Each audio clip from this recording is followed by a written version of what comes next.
How about this? Do you guys know what this is? It's an axolotl. Thank you, Maddie. All right, so it's an axolotl. So I have a couple stickers here for you, and that's what we're going to talk about today. It's called an axolotl. Can you say that? Axolotl. Axolotl. All right. So that starts with an A. And axolotls are native to Mexico. And they were actually named after the Mexican deity, god, called Tecatl. So I'm going to hand these out to you guys. I don't know if I'm supposed to. Should I put it on their desk so they don't play with it? Oh, yeah, that's actually really good. So Mrs. Takahashi is going to go ahead and put these on the desk. So those are actually made from Madison's, from Madison's axolotl, and her name is Julia. So that was the very first axolotl we got, and she's pink, and she has fluffy gills. So I'm going to keep on talking to you guys about it once we get this up, and I'll give a whole little presentation. But what else do I have here to show you in the meantime? So I made these. These are 3D printed ones, and so I have a printer, and it goes back and forth with plastic, and it builds them. So can you guys see these? Yeah, so why don't you pass it around and go ahead and look at it. And you can see the gills and the head and the legs and the tail. Do you remember what was it called again? Axolotl. Good job, axolotl. And then this one moves around. So you guys could pass those around and look at them real quick while we wait. And some cool things about axolotls are that their body parts can regenerate. So I don't know if you guys... What does that mean, regenerate? It means that they could grow back.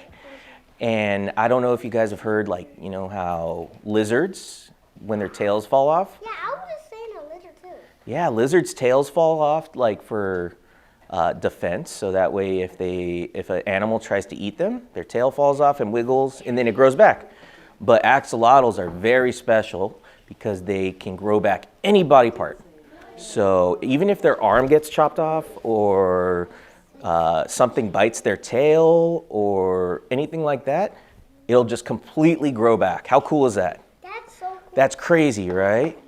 And so scientists and doctors and professionals, they're studying the axolotl so that way they could learn how that works, and maybe one day we could grow our body parts back. Do you guys know How cool would that be? other animals that have things that if they're chopped off, they can grow again? Yeah. Lizards. Okay. Good. How about starfish? Can they do that? Whoa, yeah, starfish. They could grow their arms back, huh? Yeah. Octopuses. Oh, yeah, their tentacles. Yeah. Regeneration, healing. It's very cool, isn't it? Remember how I was talking about scientists and doctors and professionals like study the axolotls, right? So do you guys know that jellyfish can glow in the dark? Did you guys know that? Yes. Yeah? So there is something cool that happens with axolotls. Sometimes scientists help the axolotls to glow in the dark so that way they could detect how their body parts regenerate and where their blood's flowing and all that stuff. So I brought in a very cool friend for you all. All right. And so this is an axolotl. And what was this one's name, Maddie? Julia. No, Julia's friend. Colt. Colt. Yeah, we named this one Colt, and he's a boy. And Colt is about 7, 8, maybe 9 months old. And I'm getting all wet, but it's okay. All right, so can you guys see him? He's a little bit smaller, and you can see that his tail got nipped a little bit because he's in with big axolotls that are like 10 inches long. They get like 10 to 12 inches, sometimes bigger. So they get really big. All right, so this is Colt. Let me see if I could turn him around so that way you guys could see his fluffy gills, and he's super cute. Oh, don't worry, I got it. Could you guys see his gills? All right, so this is called a UV light or a black light. And so you see how it's purple? Okay, so watch him glow. This only works with black light because the protein, I'm trying to figure out a way to say it. So Yeah, regular lights don't work with it. Only this specific light, blue light, black light. And it's because the protein, which is a type of, let's say type of skin on the axolotl reacts to it or makes it glow. So let's see. Whoa. Can you guys see it? He's moving. So he doesn't like it too much because, Was it feel it? So friends in the back. no. It's just because of yeah, it's just the light. They don't like light too much because they live underwater. All right, can you guys see it? How cool is that? Okay, so I'm not going to do it anymore because they don't like bright light. They live in the dark, exactly. And so axolotls are native to Mexico. You guys know where Mexico is? Yeah. Yeah, down south, right? Next to California. And yes, I've never been to Mexico. thank you so much. You have or you haven't?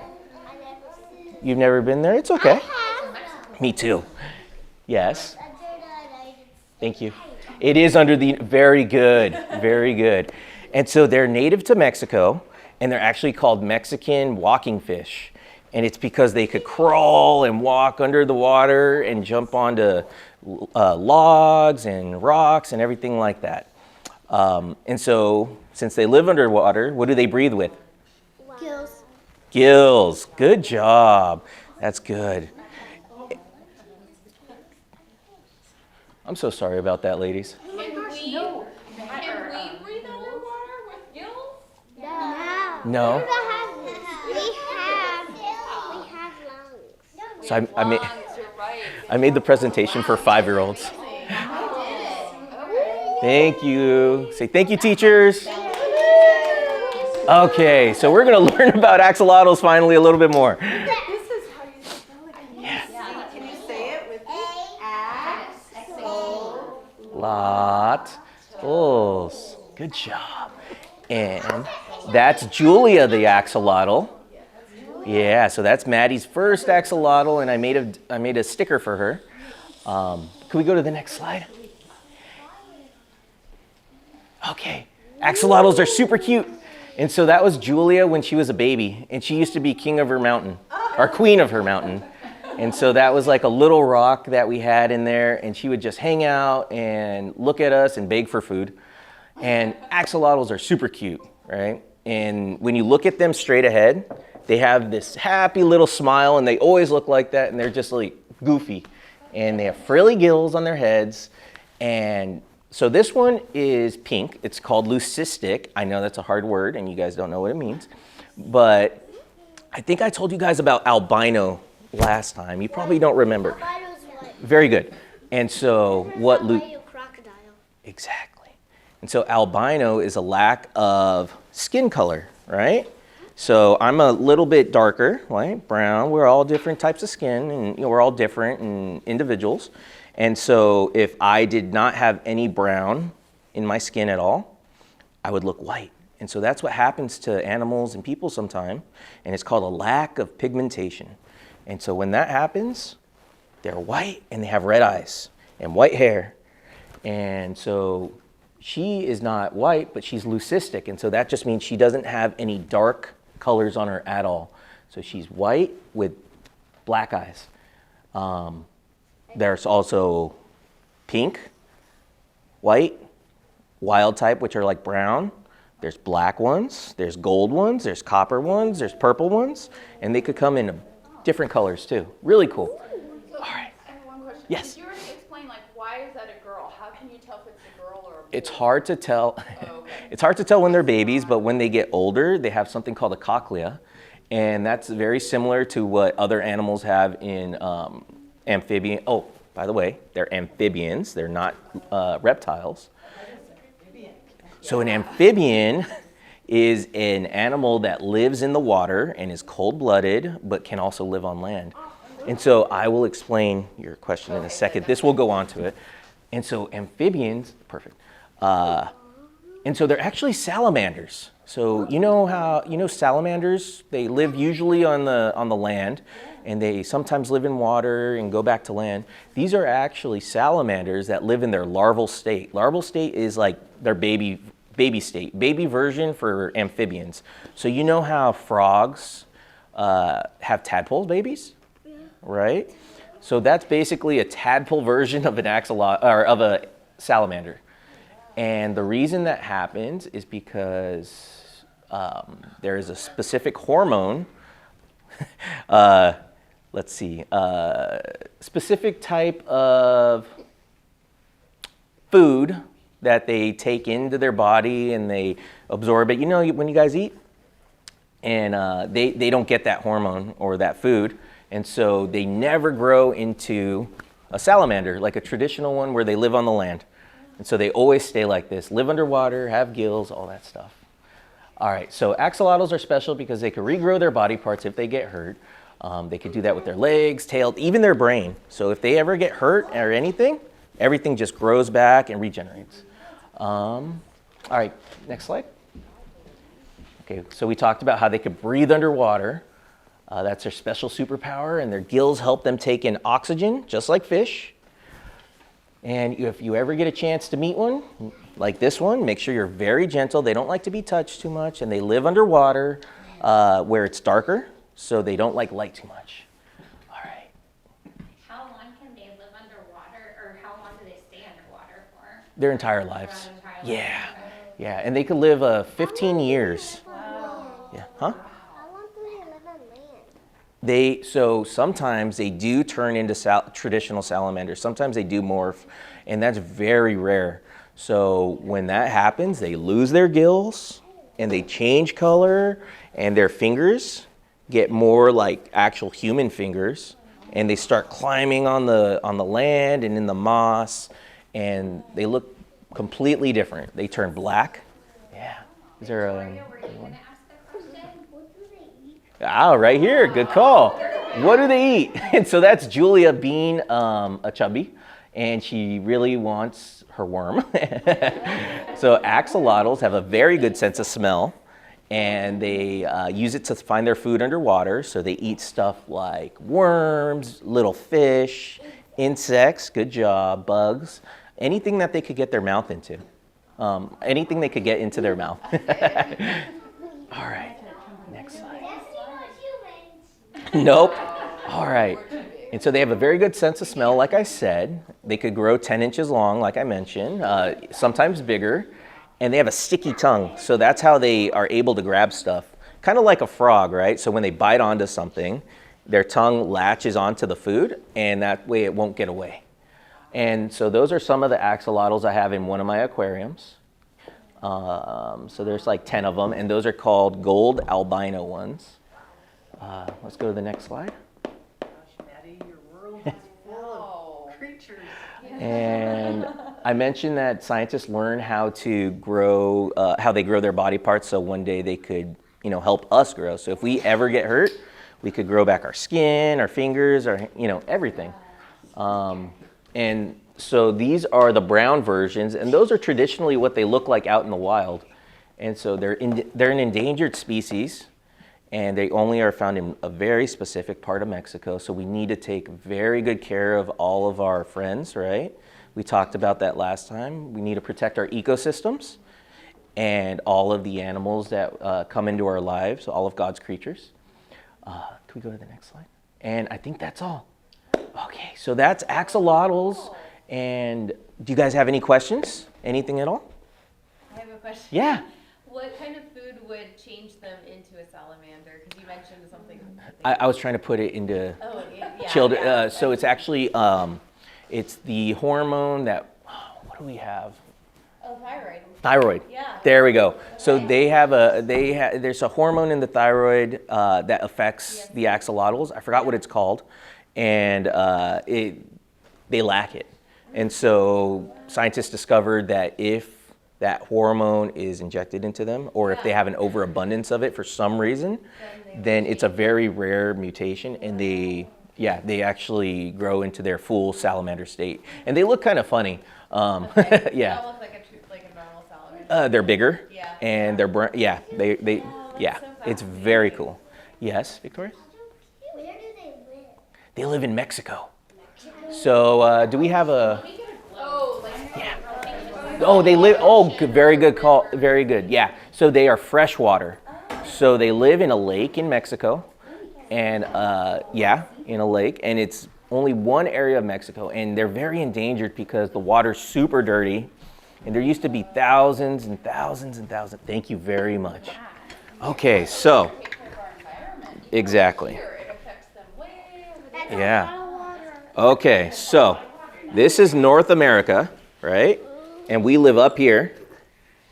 Actually, right there, that little spot right there, that's all Canada. So we live in that little tiny spot. You guys probably can't see it. I can't see it. Okay, You mean right the there. pink spot? And Mexico is down over here. Okay? So way down there. And they don't, surprisingly. And so they actually are cold water animals, and they cannot go above 68 degrees or else they start getting sick. And so they like to stay nice and cold, and they live down at the very bottom of the water. You mean, yeah. actually on the midnight zone? Oh, someone watches Octonauts. My favorite show. I love Octonauts. We love Octonauts, right? Right. So, I know. So we all know Bob the Beta likes warm water, right? All right, kids. We'll talk about Octonauts in a little bit. So, Bob the Beta and all the fish over there like warm water, and so axolotls are the opposite, and then they like cold water. And they thrive, and so they could get really cold down to like 58 degrees, 60 degrees, but they want to be in like 65. So nice and chilly. Any other questions? That's hot. Yeah, for here it is for us. So the ocelot could go inside that aquarium because that's going to be too warm. It'd be way too warm. That's about 80 degrees, so that's way too warm. Plus, he probably needs a bigger. Yes. So they need a lot of room. So when they're babies, they're only about, they grow like that. They're in eggs, and they look like a pea. And as they hatch and get bigger, they go like that and like that and like that. And so Julia right there is only about that big, huh? And now I wish I had, could you go back 2 slides? Let's see. A little bit more. It's okay. Go forward now. I'm sorry. Keep going. Okay. Right there. That's Julia now. So she's about this big. Yep. And you could tell that she's a female, called the cochlea. Reptiles have a cochlea as well as birds. And so this little bump right there is very small, and that is a female. And so males have a bigger bulge. And then and how they reproduce is the males actually lay down little packets of jelly, and the females eat it, and that's how they absorb it into their body, and they lay eggs after. Yep, and they lay close to 1,000 eggs, and they attach the eggs onto plants or branches, anything that they can, and they're very sticky. And so what we want to do as environmentalists and fish keepers and good stewards of our environment are to make sure that those eggs are well taken care of. And one of the bad things, I'm sorry I'm rambling on, but one of the bad things about having axolotls in captivity are a lot of them are brothers and sisters. Yeah, because they keep on, we don't want to have too many babies and cause inbreeding, so we want to keep the genetic string. Yeah, no. Same idea. Yeah, so exactly. All right, kids. Thank you so much. I think I gave you all your little toys and everything. Huh? What do you guys say to Mr. Quintana? Thank you, Miss. Of course. Thank you for listening, and I hope I sparked a little interest. Opening up our minds and hearts. This is like Wonder Wednesday on Thursday. All right, and we